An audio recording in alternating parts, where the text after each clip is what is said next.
All right, today we're going to talk about your personal energy economy. And no, this isn't about how many cups of coffee you drink. This is a whole new way of looking at your internal state. Think of it like the operating system that's running in the background of your mind. So let's just start with a question that, probably hits a little close to home for a lot of us. Why do you feel so drained all the time? It can feel like you've got this slow, constant leak in your energy tank, and no matter what you do, you just can't seem to fill it up.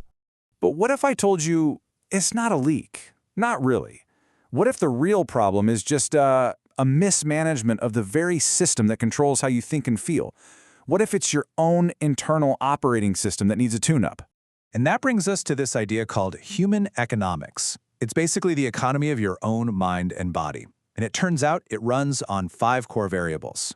Now, you might just think of these as feelings, but this framework, it treats them like levers. Levers you can actually learn to pull and control.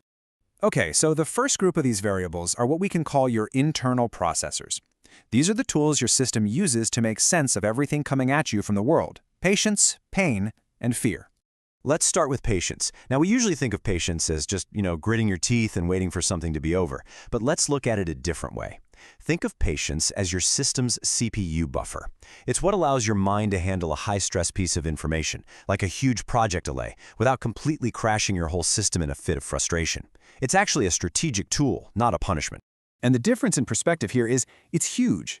The old view is you're just passively suffering through a wait. The new view sees patience as an active defense against what's called novelty lust. And you know what that is? It's that constant urge to chase the next shiny object instead of sticking with the hard thing in front of you. Real patience saves your energy for the goal that actually matters. Okay, processor number 2 is pain. Our first instinct is always to run from it, right? But what if it's not an enemy? What if it's actually crucial data?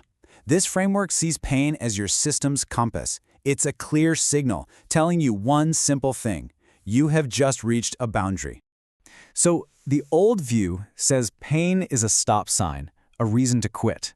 But the new, more powerful view, it sees pain as the tax you have to pay for growth. Whether it's that burn in your muscles at the gym or the sting of hearing no, that pain is literally the signal that you are leveling up. You're upgrading yourself. And now for the big one: fear. We're pretty much taught from day one that fear is the enemy. But if you look at it biologically, fear is your system's radar. It's a heightened awareness mechanism that floods your body with high-octane fuel, getting you ready for peak performance. The old view tells us to see fear and hide from it. But let's be honest, in our relatively safe modern world, the things we're actually afraid of, making that sales call, starting that business, having that tough conversation, they're almost always a compass. Fear points directly to where the most personal growth is waiting for you. It's showing you the way forward. So those were the processors. Now let's switch gears and talk about resource management. This part covers the 2 elements that have the most direct impact on your energy reserves: worry and money.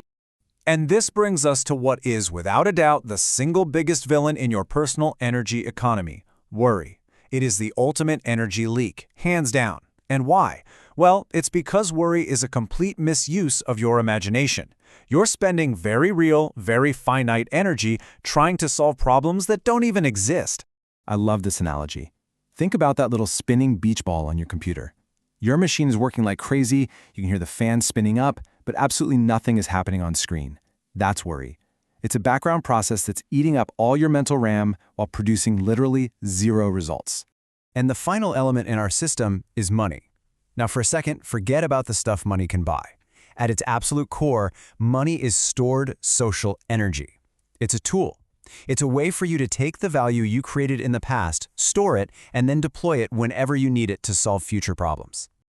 So, what is the best possible use of this stored energy?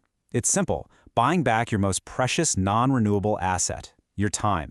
Money lets you delegate what we can call gravity, all those unavoidable, time-sucking chores of survival, so you can focus your own energy on what really matters: growth and creation. Okay, so we've got our 5 elements. We've got the processors and the resources. Now let's put it all together. Because it all comes down to 2 basic ways of operating: drain versus gain. You see, for every single one of these elements, you're faced with a choice. Is your patience just you suffering, or is it a strategic wait? Is that pain a stop sign, or is it proof that you're upgrading? Is your fear a reason to go hide, or is it a signal that's showing you exactly where the power is? You have the draining lust approach, or you have the generative energy approach.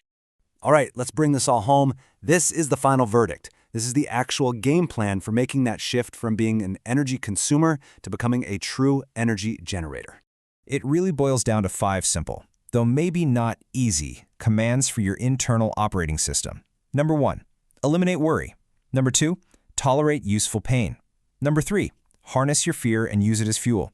Number 4, practice strategic patience. And number 5, accumulate money, not for status, but for freedom. And this right here, this might be the most crucial takeaway of this entire framework. 4 of these elements are tools. They're useful.